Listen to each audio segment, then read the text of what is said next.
ఓ తండ్రిగా వైఎస్ జగన్మోహన్ రెడ్డి తన కన్న బిడ్డలకు దూరమై దాదాపు 5 నెలలవుతోంది. అయితే తండ్రి బాధ్యతలు, పిల్లల హక్కుల గురించి మన చట్టాలు ఏం చెబుతున్నాయి? ఈ విషయంపై బాలల హక్కుల సంఘం ప్రతినిధులు ఏమంటున్నారు? ఎంతటి నాయకుడైనా తన బిడ్డలకు తండ్రే. ఈ విషయం వైఎస్ జగన్మోహన్ రెడ్డి కూడా వర్తిస్తుంది. దాదాపు 5 నెలలుగా వైఎస్ జగన్ పిల్లలు తమ తండ్రికి దూరమై కుంగిపోయారు. ఈ విషయాన్నే వైఎస్ జగన్ సతీమణి భారతి సాక్షిలో రాసిన లేఖల్లో చెప్పారు.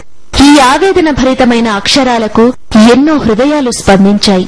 అందుకే వైఎస్ జగన్మోహన్ రెడ్డి కన్నబిడ్డల హక్కులు కాపాడాలంటూ ఆంధ్రప్రదేశ్ బాలల హక్కుల సంఘం జాతీయ బాలల హక్కుల కమిషన్ ను ఆశ్రయించింది.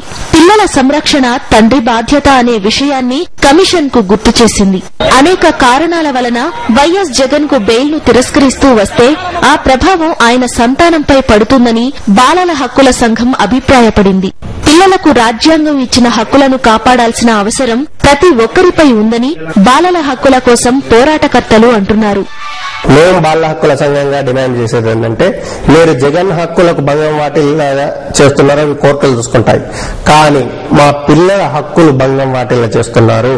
హర్ష వర్ష హక్కులు భంగం వాటిల్తున్నాయి. ఈ పిల్లల హక్కుల భంగం వాటిల్తే బాలల హక్కుల సంఘం చూస్తూ నిద్రపోతూ చేతులు ముడుచుకొని కూర్చోదు. బాలల హక్కుల సంఘం ఎంతటికైనా పోరాడుతుంది. ఈవెన్ చివరకు ఒకవేళ మేము ఆశించేది ఏంటంటే, ఎప్పుడు కూడా మాకు పాజిటివ్ దృక్పథమే ఉంటుంది. నేషనల్ హ్యూమన్ రైట్స్ కమిషన్ వెంటనే స్పందిస్తుందని కోరుతున్నాము. ఒకవేళ నేషనల్ హ్యూమన్ రైట్స్ కమిషన్ లో కూడా, నేషనల్ చైల్డ్ రైట్స్ కమిషన్ లో కూడా ఎలాంటి పిల్లల హక్కుల పరిరక్షణకు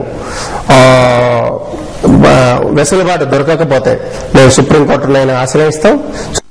వైఎస్ జగన్ ఆస్తుల కేసు ప్రభావం ఆయన పిల్లలపై పడే అవకాశం ఉందని ఆందోళన వ్యక్తం చేశారు. బాలల సంరక్షణ గాని హక్కులు గాని ఎటువంటి పరిస్థితుల్లోనూ దుర్వినియోగం కాకూడదని అచ్యుతరావు లేఖలో అన్నారు.